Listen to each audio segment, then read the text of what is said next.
We got news that the cement vessels were going to flag out. We'd been through this with the Stolt Australia, the River Yarra, the River Torrens. At the end of the day, there was no legal right to protect those jobs, and there was no doubt that the Attorney General and the Minister for Industrial Relations were advising all of these people how to replace us with foreign seafarers. So you've got to think tough, think strategically. We went out there and we used our relationships with other unions. When the Australian Workers' Union were in the cement industry, for them to go along and say, this is a fight for us, even considering the laws that we're up against, we'll do something about it, that had a big impact. We went into it with our eyes open, all of us. It was going to be hard yards because we had a collective agreement under circumstances that it was almost impossible to get a collective agreement. But it's important.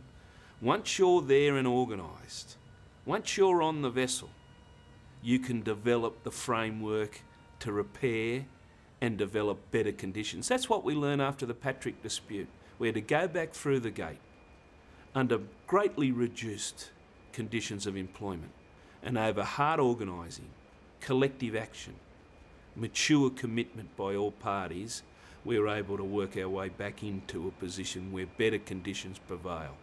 The union's done a great job to keep Australians on board, but to be honest with you, mate, he's a pretty hard employer. He's taken a lot of men out of the ships.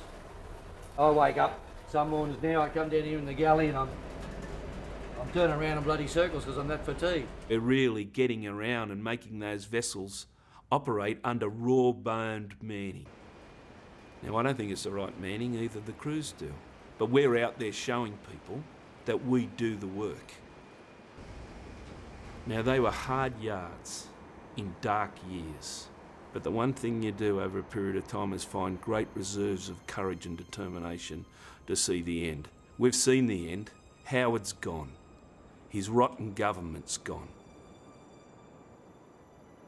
For 11 years, we've been on the front foot with a rotten Howard government, and this dispute was a bastard child left over from the John Howard regime, and these members behind me said, we are not going to accept this, we're going to fight for it, and they took the action of sitting on board this vessel until the company came to their senses.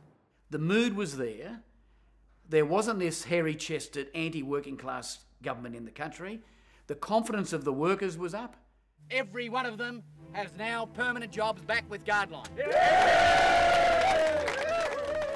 We got all of those blokes their jobs back. We got recognition of the union. We got them salary increases over a collective agreement. We got rid of the non-union collective agreement. We got rid of the 16, I'm not allowed to say scabs, 16 alternate workers. And I know the workers think it was a 100% outcome, and deservedly so for them. I'd like to thank the Rudd government, the new Labor government, who had given us the opportunity to at least represent and put our position in regards to this dispute.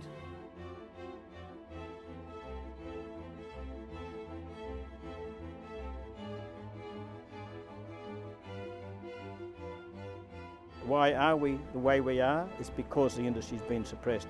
Can we do something about it? Absolutely.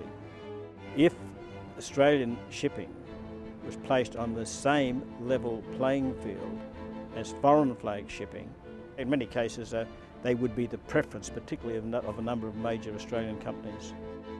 Although we might not have had an easy entry into the shipping business in Australia, the company and certainly our directors are very keen to continue to progress and invest in Australia.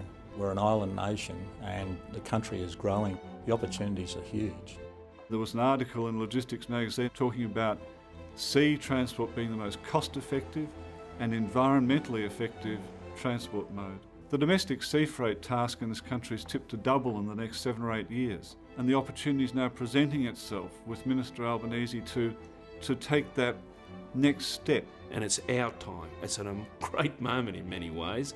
We've now got a government in a different political and industrial environment to do what our shipping nation was always required to do, have Australian seafarers on Australian flag vessels serving the national interest under Australian laws. No more rorts, no more sidestepping the issues. No more shortcuts. Let's get on with the business. CSL, anybody else out there, get on board. We'll deliver the rest. We're amongst the best seafarers and the most professional seafarers in the world. We'll deliver the rest. All we want is a fair go. And we deserve a fair go, and we're going to bloody well get a fair go as well.